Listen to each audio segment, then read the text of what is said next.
Hello, everyone.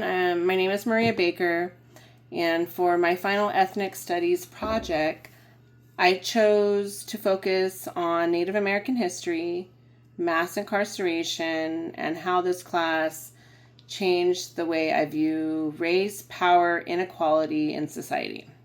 So, for part one, I took two selfies that connected to the concepts we learned throughout this semester. So my first selfie was taken in front of the Malachi Museum, which is located on the Morongo Reservation, not too far from my home.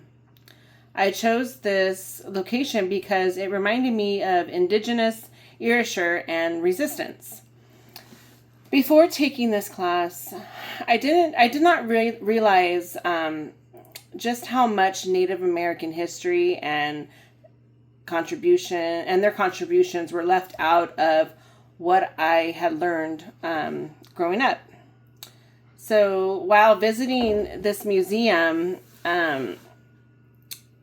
it helped me to connect what I learned from Blake, I don't know if I'm pronouncing that right, and Tuck and Yang about colonization, decolonization, and indigenous sovereignty.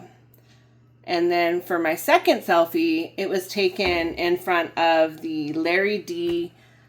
Smith Correctional Facility in Banning, not too far from where I live. I chose this location because one of the topics that impacted me the most this semester was mass incarceration. So watching the documentary, The 13th, helped me understand how race and inequality have influenced the prison system in the United States.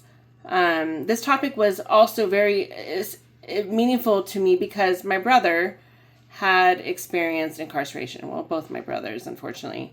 And then for that reason alone, it kind of spoke to me. And then for part two, I created a social media awareness post about race, inequality, and the prison system. In my post, I explained how ethnic studies changed my understanding of incarceration and systemic racism. After posting it on Facebook, I received quite a few reactions and a few comments. I think I had more reactions than comments.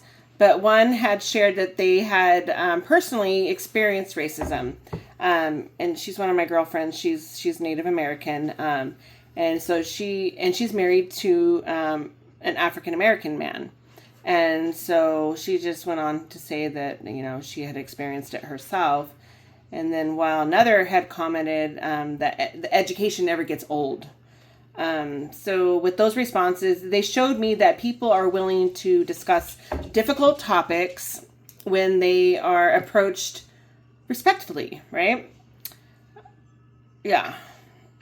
And then for part three, I wrote I Am From poem. In my poem, I basically talked about growing up in Montclair in Ontario, and now me living in Cherry Valley. I wrote about what type of food I liked, basically that I grew up with, and then how the family gatherings and how I was raised around old school music, whether it be rock and roll. I don't think I went into detail about it, but I'm saying on here just the type of music, oldies and things like that. And then how my mom always had this saying, and she still says it today, and actually it's a part of my life now too. She always said to us, just always remember, a closed mouth don't get fed, and you can take that however you want it. But to me, it was like, if you don't speak up, things aren't going to change, right? And I also shared that about my family and how we struggled financially.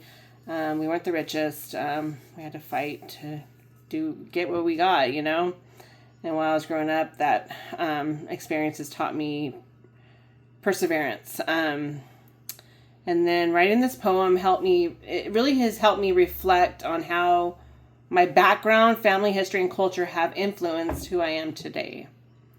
And then For my part 4, I wrote a greeting statement to all of you, my classmates, and just reflecting on how much I learned throughout the semester about Native American history, systemic racism, mass incarceration, and then white privilege, and Asian American experiences, and so on.